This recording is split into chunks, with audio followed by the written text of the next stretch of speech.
here from Mark's Reviews and Tutorials, and today we're going to have a look at what it is to assemble a chainsaw.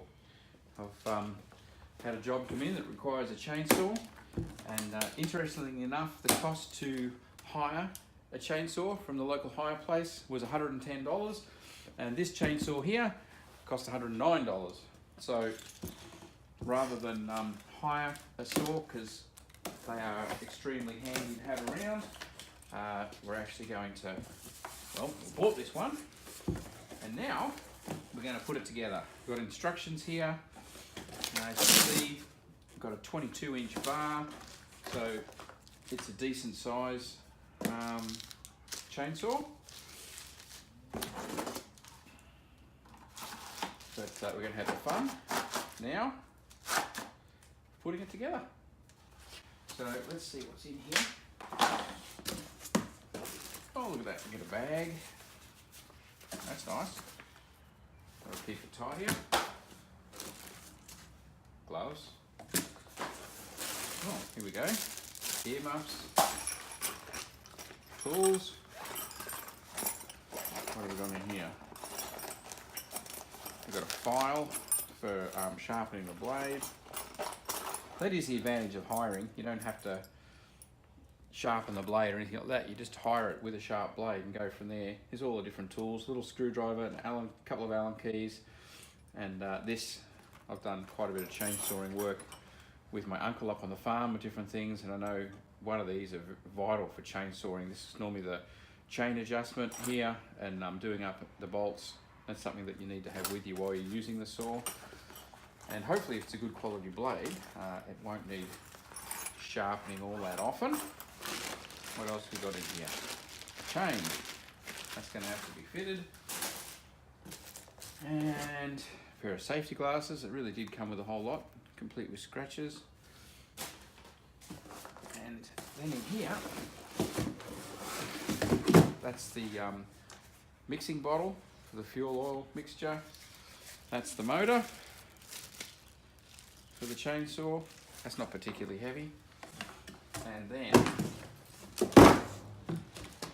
this is the chain brake. What happens when this gets mounted on, you hang on to the saw here normally, and pressing that forward, you see how it moves here. That actually causes a lock on the chain and stops it. So if it kicks, it stops the chain and keeps it a whole lot safer. Okay, so the main components of the chainsaw that need to be assembled, in this case, you've got your safety kickback assembly here. That's going to go on to here, and the bar needs to be installed onto here. So that is going to go onto there, and then the adjustment of how tight the chain is adjusted by this. So the chain's going to be coming back around this little pulley underneath the back here, and then that's how you adjust the chain. So we'll work all that later. So basically we're going to put the chain on, pull it up a little bit, stick that on, and do up those two bolts, and we're going to be well and truly underway. So we'll get the chain out, and again, when it comes to untwisting this, now again, a brand new chainsaw chain is sharp, so I'm going to use the gloves they've supplied and just unwrap the chain like that. When it's twisted like that, you just have to open it up and keep on opening up like that until it comes out. And the little, what looks like little trains on here, little choo-choo trains, like if that's the chimney of the train and that's the cabin of a little western train, that needs to run forwards when you're working out the direction, because that's the direction it cuts. This is a cleaning part, a little bit on the front, and the cutting part is actually the cabin of the train back there. So to start off with, I'll get that off, and we can just put that into the end there. Putting that in, then we can poke it under. There we go, and then we can put the chain on. Nice and easy, and then we can pull it back forward again. was oh so close to.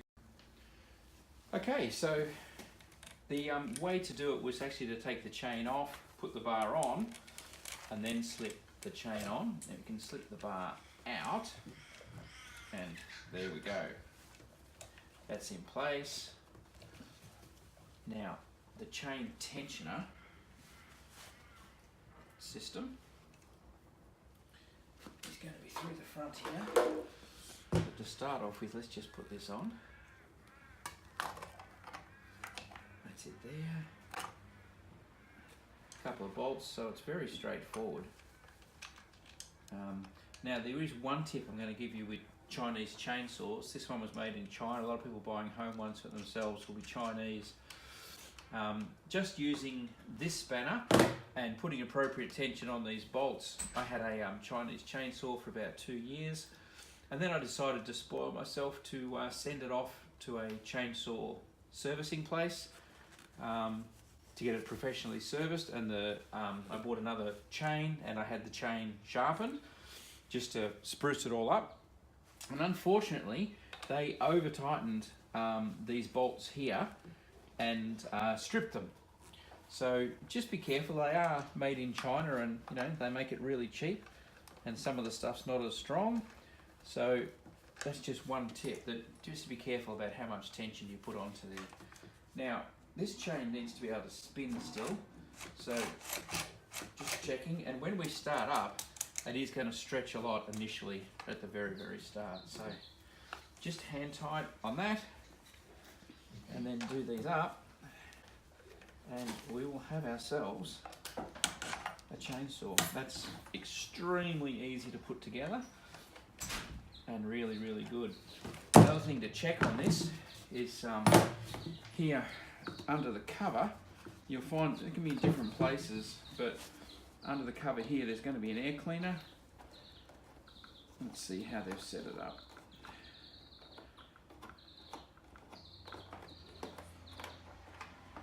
Yep, there's a little air cleaner. So that's important to keep that clean. If the saw slows down, starts to get hard to start, hard to run, there's a spark plug under there as well, so that's where they've located that. You do have to knock that out and clean it out, and even clean it with a bit of compressed air from time to time if it gets totally clogged up. But obviously the motor has to be able to breathe in order to run well and run properly. So that's it.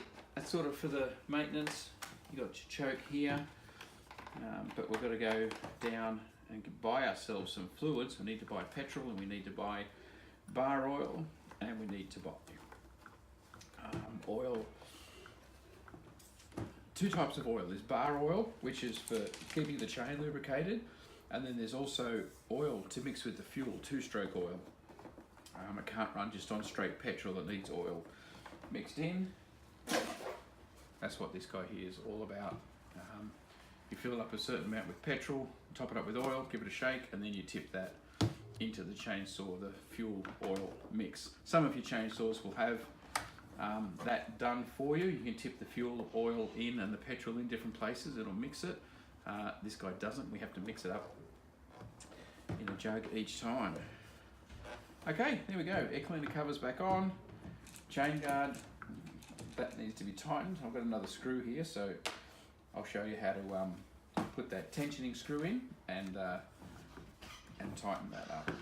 Okay, so when it comes to adjusting the chain, we've got all this together. Put a little bit of tension on here, and then there's a screw in the front. You can see in there, and we turn that just to do the fine adjustment on the chain. So we've got a little bit of tension on it, and that's too much. They could obviously jump out, and I am happy to start it a bit tight to start off with, because I know that this chain is going to, being brand new, is going to stretch to start with. So there we go. We simply turn this here in a clockwise direction to make the chain tighter. And this has to be loosened off. If this is super tight, then that bar won't go anywhere. So just tighten it up. And to get a chainsaw going, you're going to need fuel oil to mix in that mixer container. So that's 2-stroke fuel oil. You're going to need bar oil, which squirts out onto the chain and keeps the chain lubricated. And you're going to need fuel. So you'll have to have a look at your chainsaw to see what fuel it wants, what octane rating and so forth. But that's it. So there we go. That's adjusted up nice and tight. And that's now ready for all the lubricants to go in, and then we'll be ready to use it. I just wanted to show you a little bit more about the chain tensioning system. You'll see here, this is the bar lock system. This is the chain tensioning system here.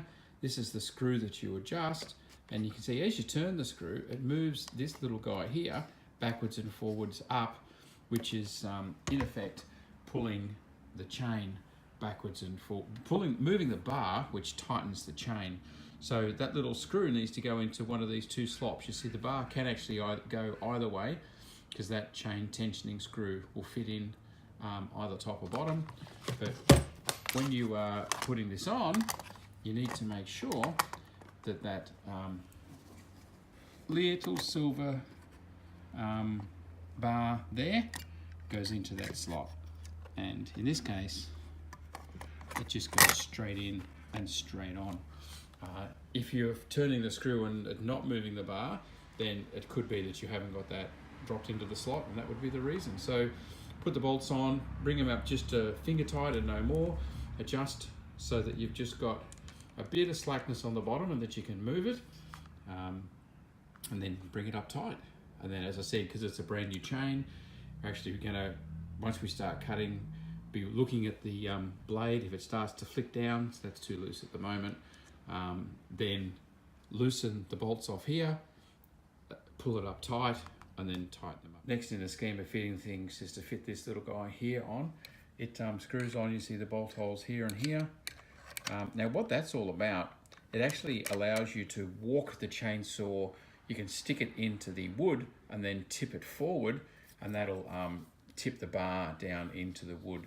That's very important for holding the saw in place, and when you're working all day with a saw, using these cramps, these little saw teeth, is really important for making the saw do the work rather than you doing the work and you not having to hold the saw. So that's a very important one. Just a couple of, in this case, Allen head screws to go on. So we'll screw that in place and then the bar on over. An extra tip, if when you're trying to put this on, it just won't go down at the back and you can't get it over, make sure you don't have the chain lock on, because that pulls that spring up tight and it will never fit down over this. So if you're trying to put this on and it won't go on over the back here, that little metal bar over that clutch, then that's probably why. So the chain lock has to be off, and then it'll go on nice and smooth and easy.